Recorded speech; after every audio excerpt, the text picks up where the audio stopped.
अकबर का साला हमेशा से ही बीरबल की जगह लेना चाहता था। अकबर जानते थे कि बीरबल की जगह ले सके ऐसा बुद्धिमान इस संसार में कोई नहीं है। फिर भी जोरू के भाई को वह सीधी ना नहीं बोल सकते थे। ऐसा करके वह अपनी लाडली बेगम की बेरुखी मोल नहीं लेना चाहते थे। इसलिए उन्होंने अपने साले साहब को एक कोयले से भरी बोरी दे दी और कहा, जाओ और इसे राज्य के सबसे मक्कार और लालची सेठ दमड़ी लाल को बेचकर दिखाओ।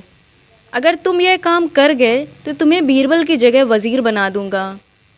अकबर की इस अजीब शर्त को सुनकर साला अचंभे में पड़ गया। वह कोयले की बोरी लेकर चला तो गया, पर उसे पता था कि वह सेठ किसी की बातों में नहीं आने वाला। ऊपर से वह उल्टा उसे ही चूना लगा देगा। हुआ भी यही। सेठ दमड़ी लाल ने कोयले की बोरी के बदले एक ढेला भी देने से इनकार कर दिया। साला अपना सा मुंह लेकर वापस महल लौट आया और अपनी हार स्वीकार कर ली। अब अकबर ने वही काम बीरबल को करने को कहा। बीरबल कुछ सोचे और फिर बोले कि सेठ दमड़ी लाल जैसे मक्कार और लालची सेठ को यह कोयले की बोरी क्या, मैं सिर्फ कोयले का एक टुकड़ा ही 10,000 रुपये में बेच आऊँगा। यह बोलकर वे तुरंत वहाँ से रवाना हो गए। सबसे पहले उसने एक दर्जी के पास जाकर एक मखमली कुर्ता सिलवाया, हीरे मोती वाली मालाएं गले में डाली, महंगी जूती पहनी और कोयले को बारीक सुरमे जैसा पिसवा लिया। फिर उसने पिसे कोयले को एक सुरमे की छोटी चमकदार डिब्बी में भर लिया।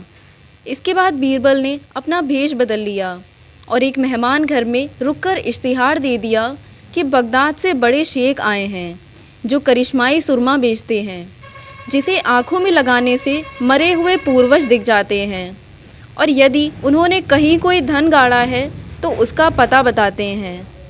यह बात शहर में आग की तरह फैल गई। सेठ दमड़ी लाल को भी ये बात पता चली।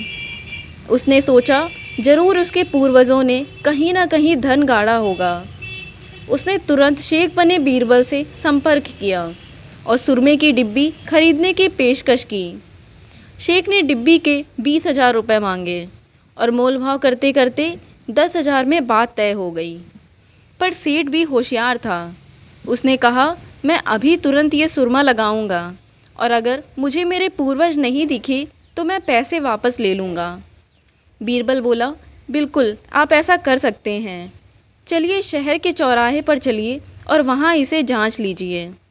सुरमे का चमत्कार देखने के लिए भीड़ इकट्ठा हो गई।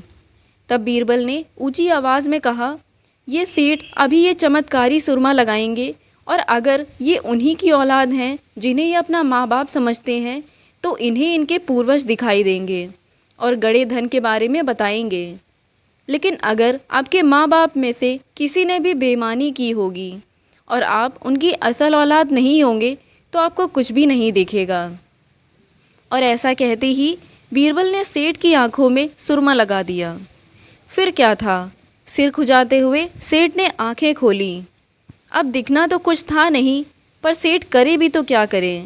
अपनी इज्जत बचाने के लिए सेठ ने 10,000 बीरबल के हाथ में थमा दिए और मुंह फुलाते हुए आगे बढ़ गए।